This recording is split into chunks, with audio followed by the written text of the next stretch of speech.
student of that program. Anyone else with PACE here? Panelists? Okay.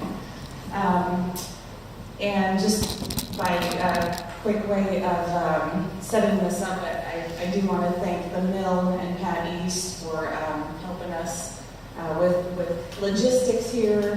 Pat showed up early this morning and yesterday to set up with us, and appreciate this lovely space this morning. We want to thank Monroe Catering for the lovely food and beverage, and for all of you for being here. I think this series is really meant to just let us explore, the realities of people in Bloomington and the surrounding areas, and learn from each other. This isn't is us telling you, here's what we need to do, and here's what we want you to do when you walk out of here. But there are, resource guides available if we end up talking about a subject and you want to follow up with an elected official, or if you want to get more engaged as a volunteer or an advocate. There's information up here that you can take with you as you walk out the door. And information on the agencies that are here represented today, as well as United Way and IU's PACE program. I really see this as part of United Way's advocacy work. We focus on the give, advocate, volunteer. All three are important for addressing needs in our community. And advocate doesn't just mean, go march or write letters to congressmen. It means just raising awareness at a base level. So we're starting with that, and we'll see where it goes. And we need your feedback to make this successful and to make it something that you're getting something out of. So the survey's on the table. If you could take time throughout the next hour or on your way out the door to just give us a little feedback, that would be great. And then this is mostly going to be interactive, so the index cards on your table, or if you need more, just raise your hand. Staff from United Way will be walking around and looking for those. They'll bring them up to me so that I can pose questions to our panel here. So, anything that you're wondering about or you want to get a perspective about, write the question down and we'll pose it to our panel.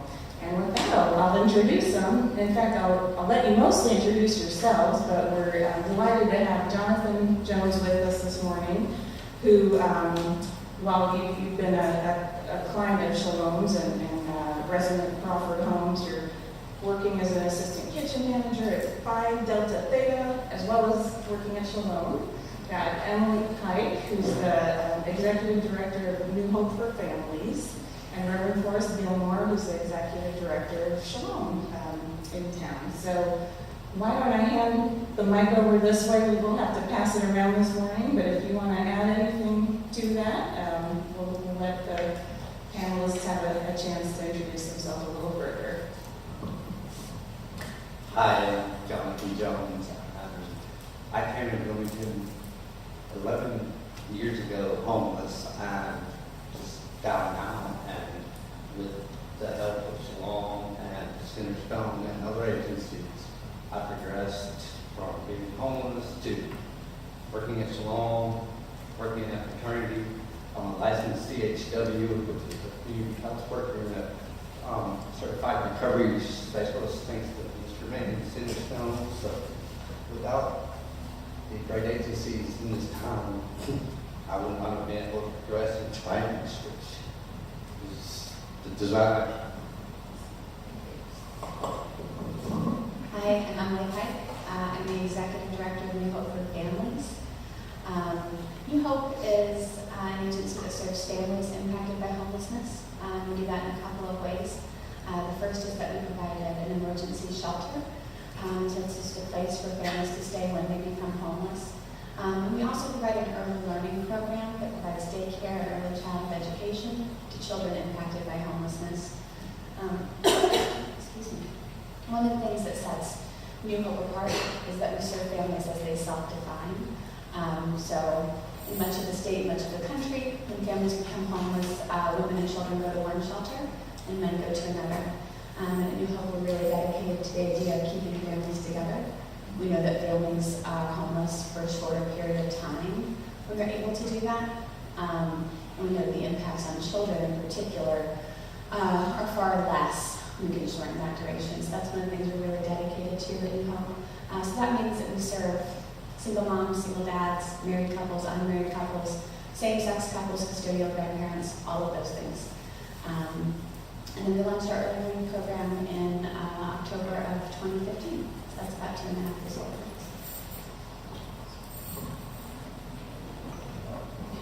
Good morning, everybody. It's nice to see you out this morning. My name is Reverend Forrest Gilmore, and I started with Shalom almost 9 years ago on Martin Luther King Day as the assistant director, and it felt like a really auspicious day to start working for that organization. And then about 1.5 years later, our executive director, to my great surprise, retired, and they asked if I would take the executive director position, which I struggled with mightily because I saw how hard it was on him and how hard he worked and the challenges that was. And I eventually decided to do that. And my first day was 8 years ago on April Fool's Day. Really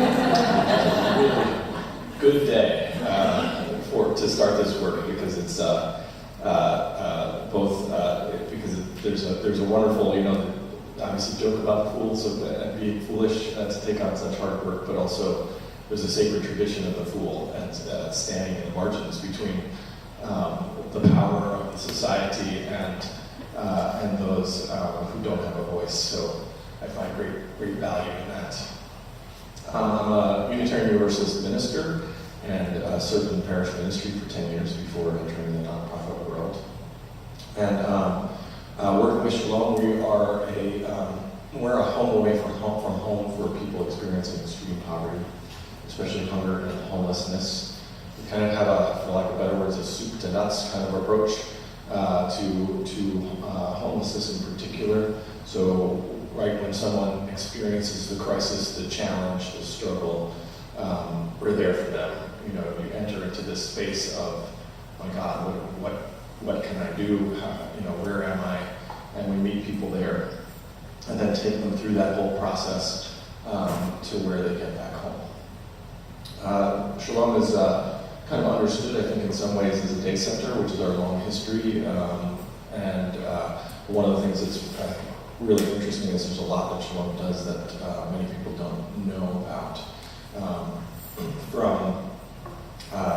We now run an overnight shelter called Friend's Place, and that was formerly Martha's House. And so we've been working with Martha's House for quite some time now. Friend's Place, running that overnight shelter, Monroe County residents dealing and working towards sobriety and homelessness. We have a street outreach team that regularly goes out onto the streets and helps people and meet them where they are and engages them where they are. If they're car homeless, or living in the woods, or living living in an alley, or living in an abandoned building, our street outreach team can go and engage them, work with them, help them into services.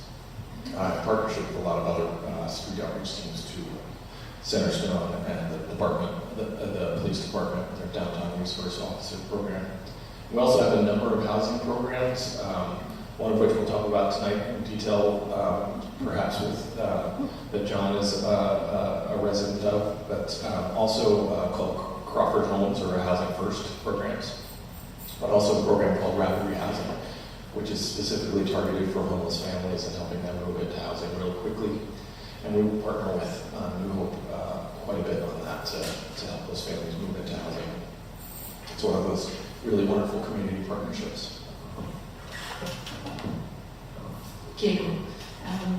So yeah, if you're thinking of questions, I know who's gonna get Reagan, you're gonna be around to get cards, and Sherry's around, you'll see them, so just kind of raise your hand. But maybe as you're all formulating some questions, I'll start with just still kind of the lay of the land, and you talked a little bit about what we do have here in town, in the area. What do we do pretty well? I know we're we're not solving the homelessness across the board, of course, but what are we doing well or okay? What's really missing in terms of services? Maybe we'll start with Forrest and work down this way this time. And Jonathan, from your perspective, what was hard to find in terms of support and what was easy to find? So I think this might come as a shock, but we actually know how to solve homelessness. For the vast majority of homelessness, we know how to do it, as a community, as a society. The challenge is developing and bringing forth the resources to pull that off. But we're actually in a position now where we more or less know how to do it. Homelessness is actually really interesting in the sense that as a sociological phenomenon, it's pretty new. It's only about 40 years old in our society as a massive sociological phenomenon.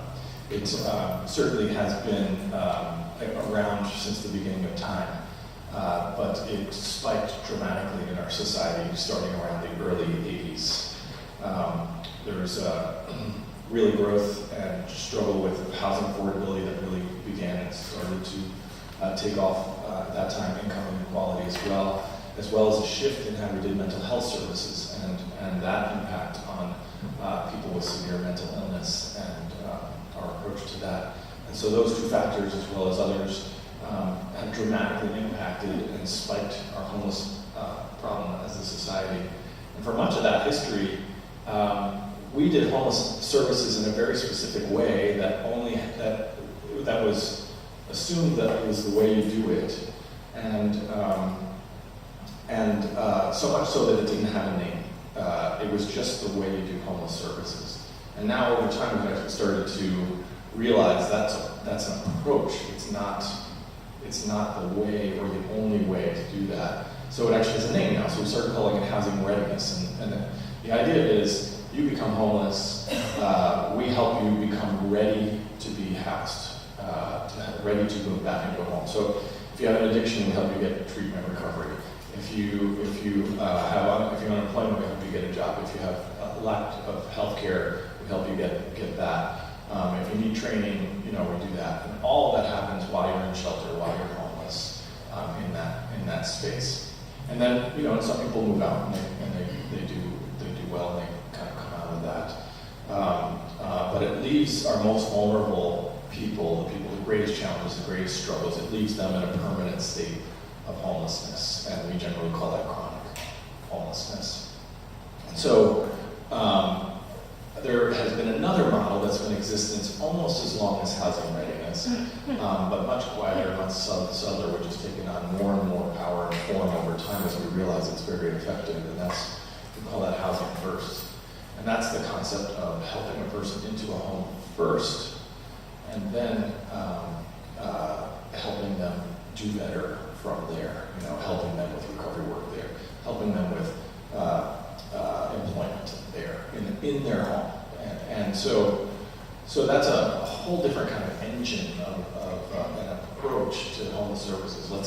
Let's help people access a home and then help them stabilize. And generally speaking, percentage-wise, statistically-wise, that's more effective for everyone across the board. It's generally most effective for people who are chronically homeless, who never get out on their own at all, but generally across the board.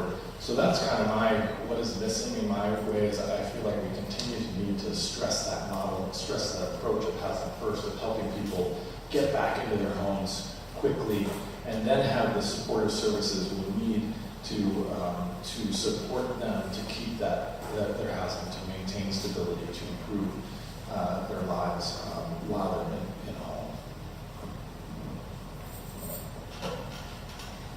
Yeah, so housing first is a really important point. And I think, thinking about the question of what do we do well and what do we still need, I do think housing first is a thing we're starting to do better in this community.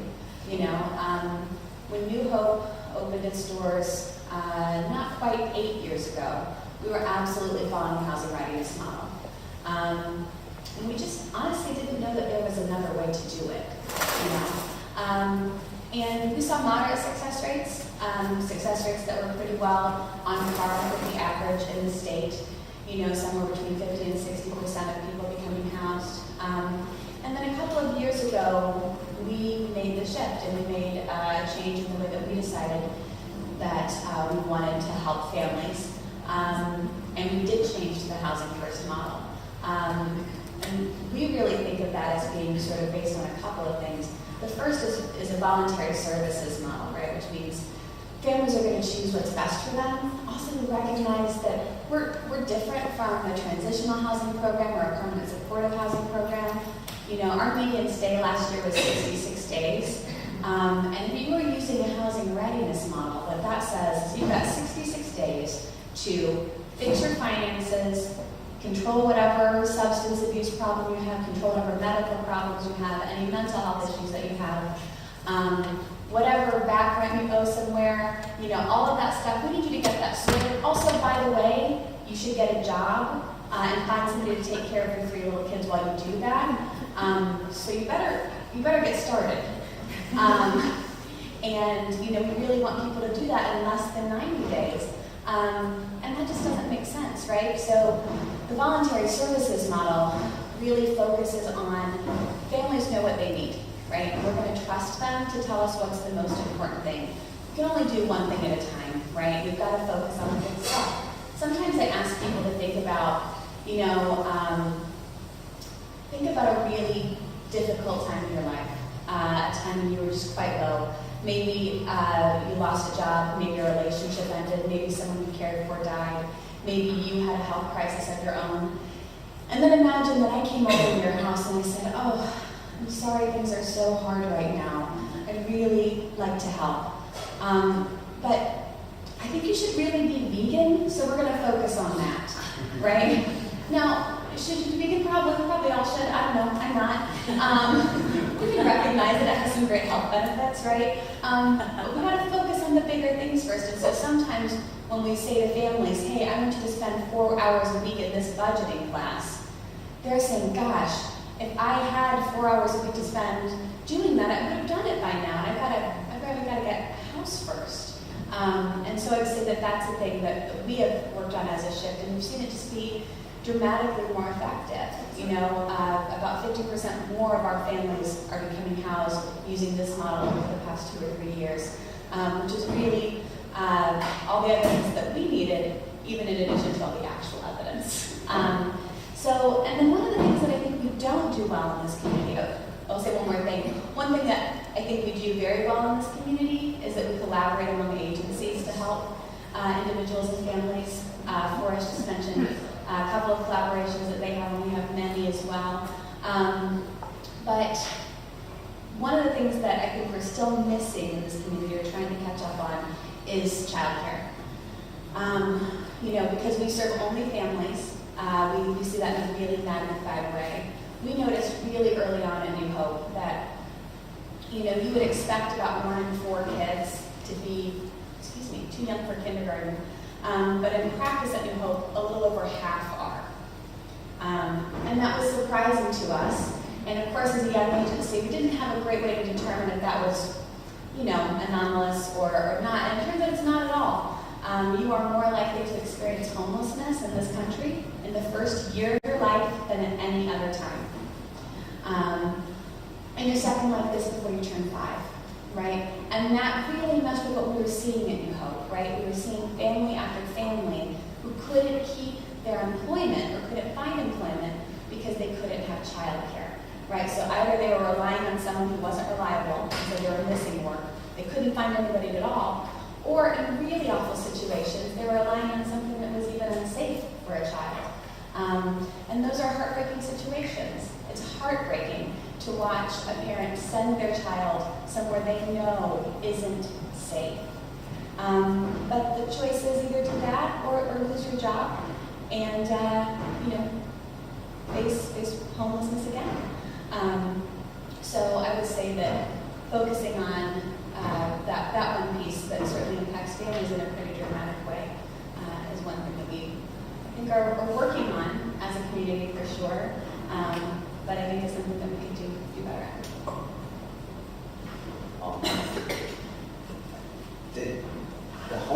homelessness and the homelessness plight that I've seen change here in the last 11 years is just communication, because it's even before people that were experiencing homelessness and poverty were being heard. There's the ones that we need to listen to, the ones that are going through it. And thus far, it's progressed a lot. And there's so many avenues which wasn't here a decade ago, which is godsend. Thank you. And I think a lot of these questions from the audience are trying to get at some of the models out there. What are other cities, communities doing? What about our own local government and some of the legislative issues going on? There's a question here about the UDO, the Unified Development Ordinance. So maybe we can shift to some legislative issues for a minute, because both at the local level and as well at the state or even federal level, there are some things that could help our community and every other one. So what do you see as the current legislative opportunities to be heard and to have an impact on shaping the way we are able to address homelessness? Do you have any thoughts, Jonathan, on anything local that the local city or county is doing? Or we could start with Emily and Forrest and talk about the more legislative side. Sure, yeah. So the UDO is something that we're all talking a lot about right now, right? And I think that there are some really good steps in there right now. Some bonuses for, or some density and height bonuses for affordable housing. And I think that's something that we certainly as service providers are very interested in seeing. It's every day I have a family at New Hope who is ready. They have whatever it is that they need in place to be able to be housed, right? And I can't find a place to put them. I just can't, right? And it's because there's nothing affordable, but also because there's just nothing. There isn't enough housing stock. And what we do have, of course, isn't affordable. So when we look at the UDO, I get really excited about things like you can have an extra story if you will put 10% of your units to affordable housing, right? And we see other cities do that, and we see cities do that for environmental things as well. And I think these are really very concrete ways that we can prioritize this in our community. And one of the things we have to accept is that does mean that the face of our community changes a little bit, right? We are going to have more density in our community. You know why? Because people like living here. And I think that's great, so creating ways for people to live. Bloomington's not getting bigger, right? So we have to find ways for people to live in the space that we have without making it so unaffordable. So I would say that's one issue for sure. And then the other thing that I will say is happening a lot on the state level right now, and in our local community, but more at the state level right now, are early childhood bills that are up before our state house all the time, right? We just approved, I think, $10 million for an online pre-K program. Now, to me, that is a contradiction in terms. But it's also something that's going to be profoundly unuseful to people who need childcare as well as early childhood care education. So we got to make sure that we are focusing these kinds of things on what works, right? So it's very, very clear that online pre-K does not fill the need that preschool does, right? You can absolutely learn the alphabet online. You can absolutely learn about letters and numbers and shapes online, but that's not actually the goal of preschool, right? The goal of preschool is to learn how to not hit someone with a shovel because they took that from you, right? And that's the primary goal. Someone in kindergarten will teach you to read, but no one online is going to be able to teach you how to get along in a group and be a part of a community, and that's really what that's about. So I'd say those are two things that are legislative things that we can look at. Well, that's a monster question. So I don't even know how to answer it. But here it goes. So on a national level, it's probably obvious for me to advocate for permanent supported housing first and continue to have a federal priority around that. Right now, the funding has been somewhat stable, which is a relief because no one knew what was going to happen under the current administration. Permanent supported housing has been supported under a Republican administration and a Democratic administration, and now another Republican administration. So there is some kind of long-term sustainability there, but it's been very evidence-driven in the early stages, and now I have no idea what it's driven by other than it's been done and being done. But the money's not necessarily growing, but it's not being cut either. So that's certainly a really powerful thing. That chronic homelessness represents about 20% of people experiencing homelessness, but it represents people who use, this is more metaphorical than real, but uses 80% of the resources. It's kind of, their needs, their challenges are so hard. We know how to eliminate probably about 90 to 95% of chronic homelessness. We can eliminate chronic homelessness in our community with the proper investments, which I think is an amazing thing. There's probably about, at most, I think somewhere, if you really just totally exaggerate the numbers, there's probably about 1,000 chronically homeless people in Indiana. That's a tackle, I'm not going to use that word. That's a number we can overcome. I just felt like we entered a Peanuts cartoon. That's something you can overcome. That's something that we can accomplish and something we can do. Also on the federal level, and this gets far less attention, but is the Housing Choice Voucher Section 8 program. When you look at statistics in terms of dealing with poverty and people in poverty and people with housing challenges, the Housing Choice Voucher Program is a program where you can choose, it gives you support, income-adjusted support to help you pay your rent. And when you look at the models, all the models that are really effective, that model is generally the most cost-effective and the most effective at helping people stay in their homes over the long term. And that program is actually being attacked at the federal level. And so that's, it's kind of a boring, wonky kind of thing in terms of names.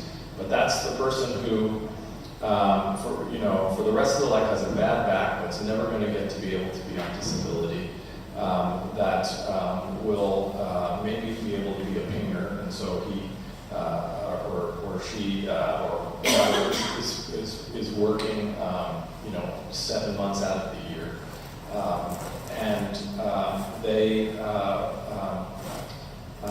have income sometimes and don't have income other times.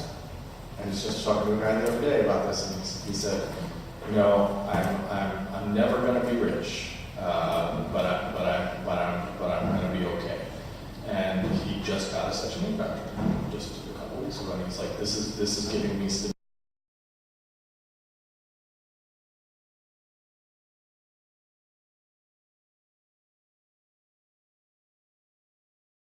In that moment says a lot about who we are. And that has nothing to do with whether we give them $1 or not. That response, though, is this moment, it's this opportunity to be, how do I encounter someone who's different from me, in a different place from me, in a different experience from me, in a different class than I am, I'm assuming. So for those of you that doesn't apply, I understand that, I recognize that. But it's this real opportunity. So, I invite you to think about that you're having this moment, this encounter that you and I rarely have, and so it's an opportunity from that point. I'll also say there's a lot of other things to say about this. One, giving money to someone who then uses it on drugs is not enabling their drug use. Enabling is a complex family dynamic that is way overused, honestly, to justify selfishness. It doesn't. It's a real thing in family dynamics. It's not necessarily a real thing for you and me on the street corner, or social services. It's way overused to justify not helping. But here's the thing: people with substance use disorder, they're going to get that money to get the drug.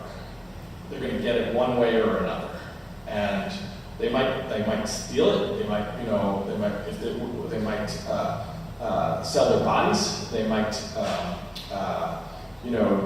God knows all kinds of things. But that's the nature of severe substance use disorder. It's going to happen, and so you might actually be enabling them to not steal from someone. You might be enabling them to not sell their bodies that day. So I invite that thought, and then and we know that it's twice as likely that they'll spend it on food. It's just as likely to spend it on a hotel room as opposed to substance use.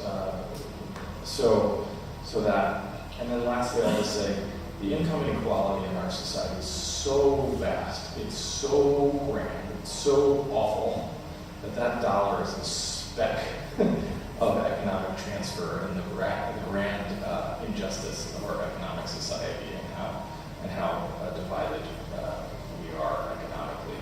And so it doesn't really matter, in the grand. It matters to that person, but it doesn't matter in the grand scheme of this. And there are many other things we could say, and so that's ultimately why it's our choice what we want to do in this decision.